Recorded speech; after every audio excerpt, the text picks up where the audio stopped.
Hi, welcome to the Georgia Front Page. I'm Janet Dunn, and today we are talking with Bob Crutchfield. He is the president and CEO of Christian City, and we are here today at Christian City.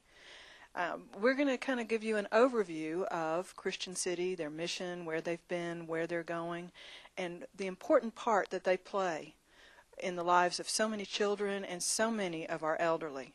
And I am going to just let Bob ramble because he does a fantastic job of talking. He really is passionate about Christian City. So if you will, just give us a little bit of background and let's talk. And start rambling. That's start what you rambling. Want me to do. Okay. Well, I'm a rambling kind of guy. First, let me say to your viewers how very much we appreciate your taking time to come to Christian City and what the Georgia Front Page is doing and its emerging growth in our area. It's just such a valuable tool for the people in our community to know what's going on, and I really appreciate it. It's a great service to everybody. Thank you. So having said that part of my ramble, let me tell the viewers about Christian City. It's kind of surprising how many people may not know about Christian City, despite its having been here for over 42 years.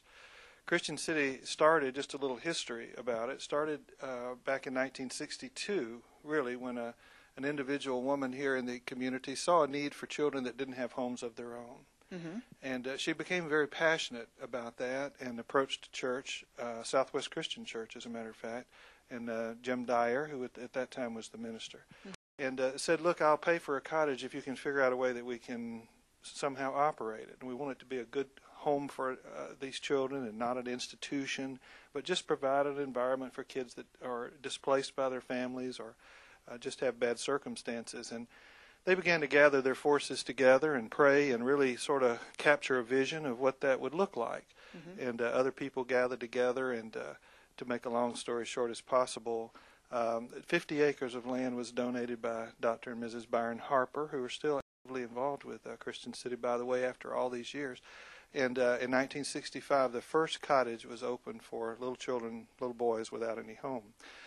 Grew through the years to eventually be quite an operation here, and after 42 years, that 50 acres has now grown to 500 acres. Whoa. And includes a greatly expanded vision of not just children, but an active senior population here, over 1,000 of them, by the way, who live here on our 500-acre campus.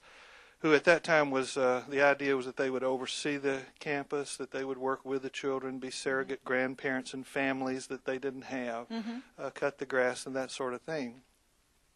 But there was an early recognition that these older people would get older and older, and that their needs would grow as well.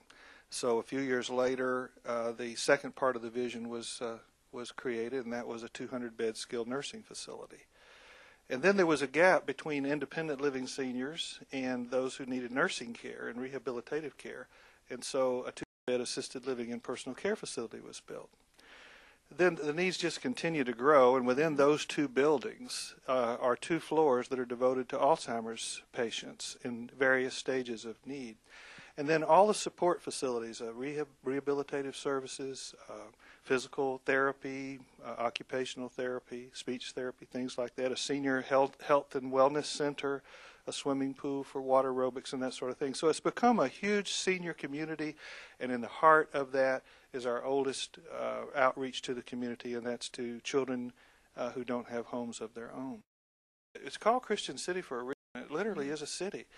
We have our own security force. We have our own laundry service, our own food service. We serve about 500,000 meals a year here out of our meal service.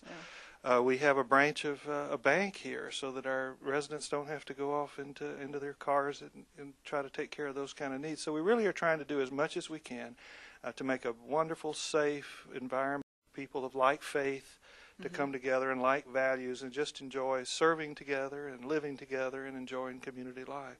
It's really a wonderful place. Tell me a little bit about the faith component. You said like faith. This is obviously it's Christian City. So can you expand on that just a little bit? I can. Our mission is a little different, and some people have a hard time getting their head around what we are. It was started by a group of independent New Testament Christian churches, and that has some explanations too. These are people that just center their life around Christ, want to call themselves Christians, not be divided, but to be all embracing of those who share that kind of faith. But what we are is a Our mission statement is to say that Christian City ministers to families with particular emphasis on children and senior adults by providing high quality, effective, efficient, affordable residential health and social services. And Say that again and this 3 gets times to yours. real fast. And this gets to your part, according to the principles of the teachings of Christ. And so everything that we do is to glorify Him. And we serve others, we serve Him by serving others. And so it's a community of service. We have 430 employees here that serve, but we also have over 200 volunteers that are vital to our operation. But we want the people that come to live here to find a place of service as well. And as their ability to serve, as their mobility declines, we want to keep them healthy and vibrant and engaged. And so a lot of our people that maybe can't even walk across a room very well anymore still are members, vital members of our volunteer force, and there's all sorts of activities and things for them to do to support what we're doing for other people. So it's a place to come live out your Christian faith in a real community setting that's safe here. You don't have to travel far. Your services are met. I mean, the needs for services are met right here where you live and live out your daily life. It's a wonderful place to be. Well, now we are here in the chapel, in a little room that's off from the chapel. Now, are there church services that are held here? We are not a church. We want people to be involved in their own faith community.